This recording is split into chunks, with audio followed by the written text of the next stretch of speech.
2017 में एक बिल पेश किया गया कि इस जुर्म को, जो कि जुर्म होना नहीं चाहिए, इसको ज़हनी मर्ज़ करार दिया जाए, इसको अपोज़ किया गया। देन फिर एक कोशिश की गई 2022 में सेनेटर शहादत अवान की जानिब से, उसमें भी ये चीज़ इंक्लूड की गई कि ये जुर्म नहीं है, इसको ज़हनी मर्ज़ करार दिया जाए। लेकिन हमारे यहाँ बदकिस्मती से कुछ राइट विंग के लोगों ने इसको कहा कि नहीं, इस पे जो चीज़ जुर्म है, गुनाह है, उसको हम जुर्म में नहीं ले सकते, ये गुनाह ही होगा। ज़िंदगी जो है वो हमारे पास अल्लाह ताला की अमानत है और हमें इसकी हिफाजत करनी है। अगर कोई शख्स जो है वो ख़ुदकुशी अटैम्प्ट करता है और वो बच जाता है तो उस पर क्या सज़ाएं? सेक्शन 325 है जो इस बारे में बात करता है। वो कहता है कि अगर कोई शख्स ख़ुदकुशी अटैम्प्ट करता है और वो बच जाता है तो उसको जो सज़ा है वो 1 साल और 1000 रुपये जुर्माना किया जाएगा या बोध किया जाएगा। लेकिन हमारे यहाँ कैद नहीं दी जाती, क्योंकि मेरा ख्याल से कि एक शख्स जो पहले ज़हनी मरीज़ है उसको मज़ीद आप कैद करेंगे। बेसिकली ये डिप्रेशन है, ज़हनी मर्ज़ है, जिसको ज़हनी मर्ज़ के तौर पे लिया जाना, ना कि इसे जुर्म के किया जाए।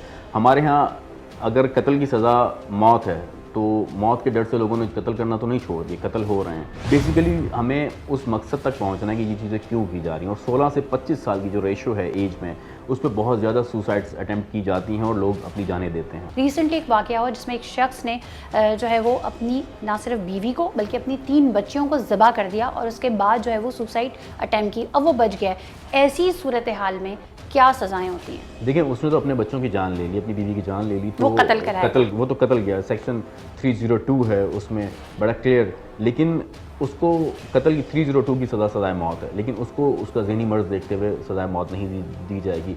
इसी तरह के बेशुमार केसेस हैं जिसमें एक लड़की ने सुसाइड अटैम्प्ट किया, उससे जब बाद में पूछा गया कि आपने ये क्यों किया, उसने कहा मुझे पता ही नहीं चला, मैंने ये अटैम्प्ट करने की कोशिश की।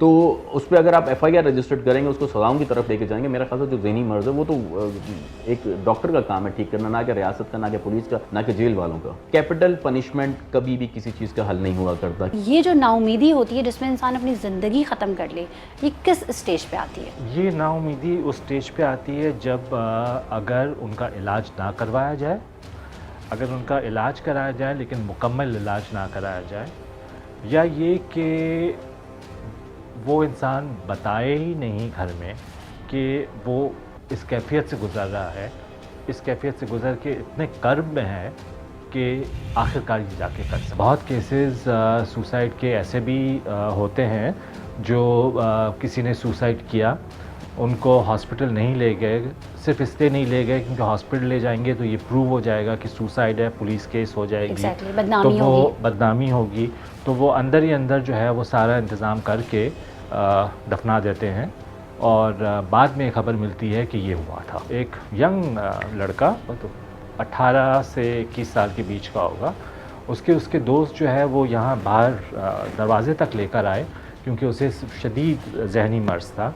उसके घर वाले उसकी ट्रीटमेंट में इतना इन्वॉल्व नहीं होना चाह रहे थे, लेकिन उस लड़के ने भी, वो ख़ुद अपने काबू में नहीं था, वो भाग गया। 2 दिन बाद मुझे पता चला कि वो अपने छत से कूद के मर गया। मीडिया का, सोशल मीडिया का, चाहे वो टिकटॉक हो या चाहे वो कोई भी ऐप हो, बहुत फ़र्क पड़ता है। अच्छा, हमारे आसपास जो लोग हैं, हम कैसे जो है रिकग्नाइज़ कर सकते हैं कि ये शख्स कोई इंतहाई कदम उठाने वाला है? एक चीज़ तो आप ये देखें कि अगर वो दूसरों से उसने मिलना बंद कर दिया हो, खाना पीना कम कर दिया हो, वज़न कम हो गया हो, उदास रहने लगी हो, उदास रहने लगा हो, पढ़ाई में ग्रेड्स अच्छे नहीं आ रहे हैं, पढ़ाई से, यूनिवर्सिटी से दिलचस्पी हट गई है, ये सारी चीज़ें ये चीज़ दिखा रही हैं कि डिप्रेशन में कोई इंसान जा रहा है, तो इसका इलाज कराओ। क्या वो आसपास के लोगों के लिए भी ख़तरा है? डिपेंड करता है कि मर्ज़ क्या है और वो कौन सी कंडीशन होती है जो है वो पता नहीं चलने देते कि वो कोई इंतहाई कदम उठाने वाले? डिप्रेशन में तो कुछ अंदाज़ा हो जाता है,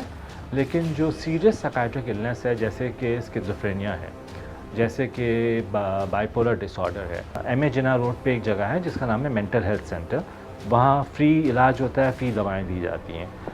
देन सिविल हॉस्पिटल, उसमें फ्री होता है।